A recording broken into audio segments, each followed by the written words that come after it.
But Miss Bowser knew. Guess what? Uncle Jack said. He was speaking on the phone to Miss Bailey. He winked and smiled down at me. You don't have to heat cinnamon in the oven anymore. My niece, the one many say so tragically orphaned by the storm, he winked at me again, and I rolled my eyes, likes to bake cinnamon rolls, and I thought, hey, why not bake them while we show Miss Bailey's house? That's right, Miss Bailey, you won't need to bother with the cinnamon anymore. Baking is a homey smell, you bet. Absolutely, you should research these things before you try to sell your house.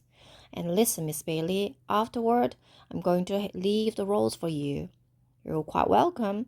I'll call you when I have someone to look at the house. He hung up, beaming. Well, I said, I guess baking rolls will smell better than burning spices. We're not going to bake the rolls at her house, Primrose, said Uncle Jack. We're going to bring them over already baked, in a pan covered in foil, so she can't see that they are baked. We can leave them on top of the stove for her. She'll never even know that the oven wasn't turned on. Won't she suspect something when she comes in and the house doesn't smell like anything? With a pan of rolls sitting right there, why would she suspect anything? Said Uncle Jack. And without that overwhelming, noxious smell, I'm sure I can sell the house right away. I tried to teach myself to make cinnamon rolls, but I had never had to use yeast before. Miss Perfect's cookbook made it sound easy, but yeast, as it turned out, was not a sure thing. In fact, I grumbled after the third day of dumping unrisen rolls, recipe with a rising of the rice to follow, in the garbage. The only sure thing about yeast is that it doesn't do what it's supposed to. Don't you have anyone you could ask about this? said Uncle Jack when he got home and saw the garbage can full of rejects. Any friends? Any mothers of friends? I hadn't told Uncle Jack about Miss Bowser teaching me to boil potatoes. I didn't know why, except that he kept making such nasty remarks about her restaurant. But surely she knew about yeast. I nodded. It was time to stop saying abracadabra over the yeast bowl and time to get help. The next day after school, I knocked on the kitchen door of the girl on the red swing. Miss Bowser was smoking and making waffles. I showed her the bowl with the yeast just lying there, and Miss Bowser took a puff of her cigarette and dumped the whole thing down the sink. What's the matter with the people these days? She said. Don't teach children anything. Kids don't tell time, tell left from right, make change, tie their shoes until they're teenagers practically. Your mother never teach you to cook? I thought about my mother. Mostly my mother sat in the kitchen with her feet propped up on the stove, listening to violin music and reading. If I don't learn how to make cinnamon rolls, I can't go with Uncle Jack after school. And if I can't go with Uncle Jack, I'll be either arrested for shoplifting, teased because I don't believe my parents are dead, or I'll tell you what's dead. Your yeast, said Miss Bowser, who who was good at getting to the point. And why would anyone want to go anywhere with your uncle anyway? That's what I'd like to know. Uncle Jack? I said in surprise. What's wrong with him? Plenty. Trying to pitch people out of their homes. Making the town so expensive no one but rich people can afford to live here anymore. Wanting to buy me out. Huh. So she snorted and proceeded to teach me everything there was to know about yeast. I had gotten the yeast from Mr. Hardy's store, and apparently he hadn't bothered to check the date on it. I didn't even know yeast had an expiration date, I said. There's a lot of stuff you need to know to be able to cook. Not so much. I started when I was just slightly younger than you. Who knows, maybe you'll end up with a rival restaurant in Cole Harbor someday. I want to travel like Miss Honeycutt first, though, I said, munching on the waffle Miss Bowser handed me. What do you want to do that for? Asked Miss Bowser, looking down at me out of squinty eyes. I want to go places where important things happen to you, I asked. I said.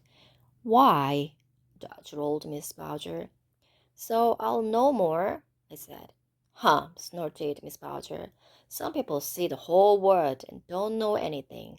Take this uncle of yours. I bet he's been around the blocks a few times. Now let's see how this yeast is doing. There. Just like I said, if your water temperature's right and your yeast hasn't expired, you got nothing to worry about. I looked at the yeast which was bubbling, while Miss Bowser went back to airing her views on Uncle Jack. He's already bought out the cantinas, those spineless jellyfish. You know that? I didn't, but I couldn't help but be happy about that. And some big soulless drugstore that doesn't know you and doesn't care is moving in. I didn't see how that was going to be worse than the cantinas, who did know you and didn't care. But I didn't say anything because I liked Miss Bowser, and she was a lot prettier than I had first thought. At first glance, she was kind of ordinary looking, middle aged and plump with a ring of blonde fuzzy hair around her head. But when I studied her up close, I saw that she had eyes like shimmering green islands. You ever been married? I asked her as we labored over the dough. Nah, she said. She took a drag on her cigarette and blew the smoke out in a long, thin tunnel. I don't settle. When I heard the story of your mom and dad, I said to myself, yeah, that's what I've been waiting for. I want someone who puts the whole bowl of wax at risk. I want a kind of marriage where we would follow each other out into the stormy, fatal sea, or not marrying at all. Wow, I said, but added, it wasn't fatal, just stormy. So you say, said Miss Bowser, and took another drag on her cigarette. My mother smoked too, but I guessed by now she had quit the habit, which was, I suppose, one of the advantages of being shipwrecked. I used to poke pinholes in all her cigarettes because I had read somewhere that when you do that, the smoker can't inhale.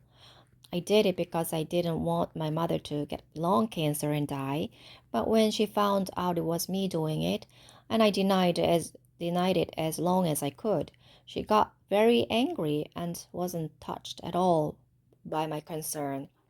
And then this storm thing came up. So I guess you can't really protect people anyhow. Or if you protect them from one thing, up and comes another. Miss Bowser showed me how to mix the other ingredients for the cinnamon rolls and knead the dough.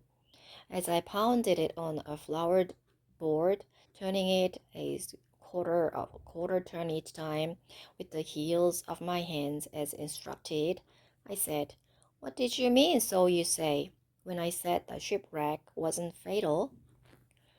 I didn't mean anything. Believe what you will believe, said Miss Bowser, peering over my shoulder, cigarette ash perilously close to the door. Didn't you ever believe anything just because you knew it was true? I asked. Nah, said Miss Bowser. Then she got a faraway look in her eye. Course there was the time I knew about the whaling ship.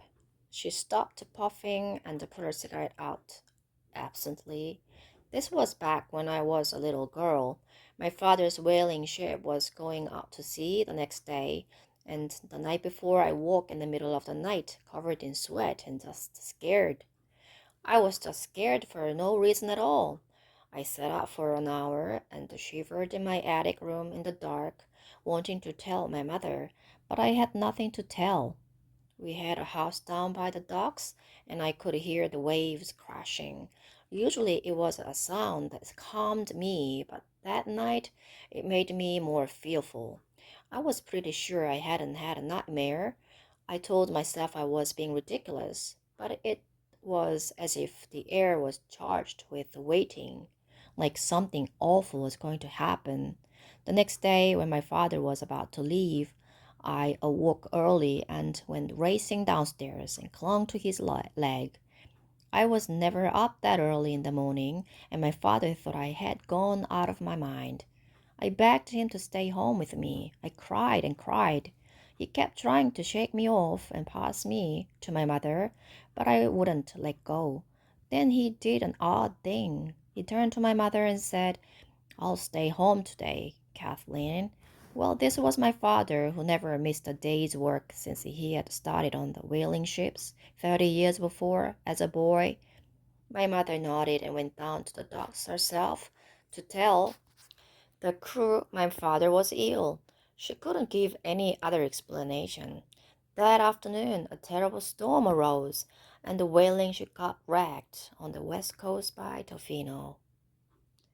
Regular graveyard for ship cities over there. Everyone went down with the ship. I'll never forget that year. Whole town in mourning. If we'd had known what was to happen, we would have tried to keep the whole crew from going out that day, though doubtless no one would have believed me. The day had started clear and fine with no storm warnings. My parents never said a word to me, not one word about it. I don't know if they were scared by it or they didn't want to scare me.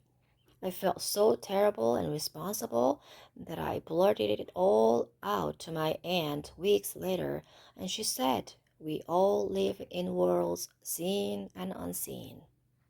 I shivered. "Suppose your father hadn't believed you?"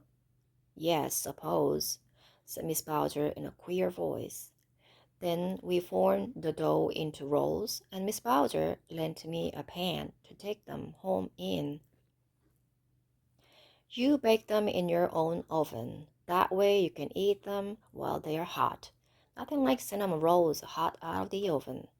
Now come on over after school sometimes, and I'll find other things for us to cook."